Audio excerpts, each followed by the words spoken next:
What's good, everybody? In today's video, we are talking about the wasted potential of the one and only handsome blue devil, Rock Lee.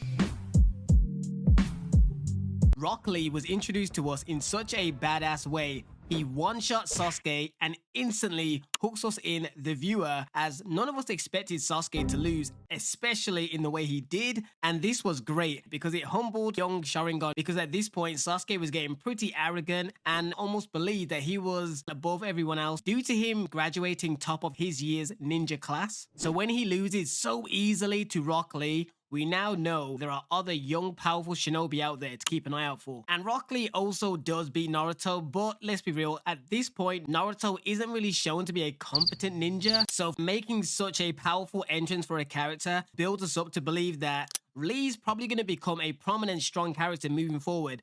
But looking back in hindsight, I feel like this is almost the beginning of the end for Rock Lee. But let me set the stage and break down why I believe he's such a character with wasted potential. So let's start with the scene in part 1 where Rock Lee earns everyone's respect, which to me was one of the best fights in part 1, Gaara of the Sand versus Rock Lee. This fight is incredible, not only visually, but we learn so much about Rock Lee in this one fight. One huge thing being, he can't use any ninjutsu. So as we learn more about Rock Lee and we're delivered the backstory that he basically began as a no-talent ninja that had to work extremely hard to overcome those born with immense talent and skill to fulfill his dream of becoming a splendid ninja. We even learn during his fight that he can also go Super Saiyan.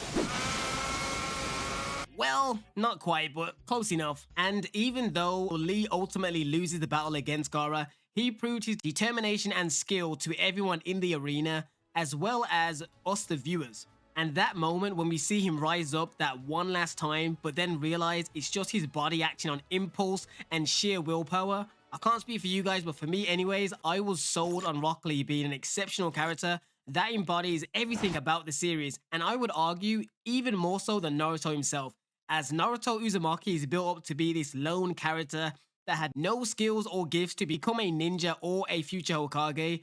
But as the series progresses, that's not really the case. But that's a topic for another day. If you want to hear about that, let me know in the comments. But needless to say, Rock Lee himself could have been developed so much further to be a vital character, especially considering one of the key plot points of the series is to never give up and work hard at achieving your goals. He even displays the other message of forgiveness, which isn't really delivered until Shippuden early on within part 1, when he forgave the person responsible for almost ending his ninja dream.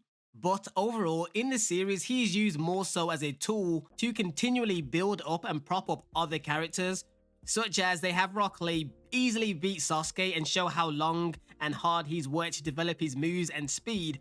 But then with one look of the Sharingan and the curse mark, they amp up Sasuke to show him match Lee's speed and basically copy his fighting style.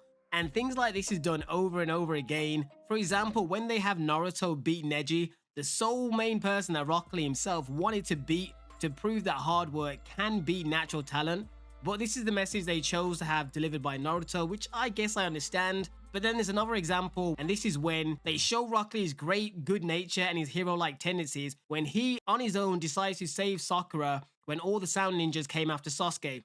Lee goes against all of the Sound 4 solo and puts up a decent fight. But then they have Sasuke wake up just to stun and display his new level of power to then once again display how much stronger he is.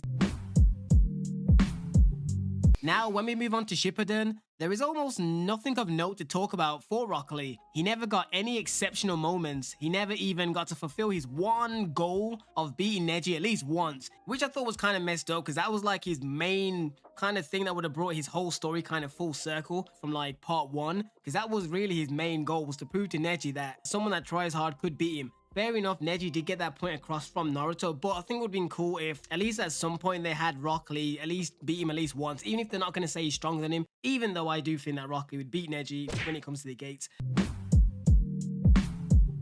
When it comes to the end of the series, I think Lee's most noticeable accomplishment in Shippuden is pulling Guy from getting hit by Madara But overall, I just think given his unique skills and his mentality of perseverance, that he could have contributed a lot more during the series. He at least needed, or I would say deserved, at least one more epic battle moment of importance to the series to give his character like the respect he deserves. But what do you guys think? Was Rock Lee wasted potential, or are you happy with his overall development? Let me know down below. Anyways, people, drop the video a like and I'll be coming out with the video real soon. Peace!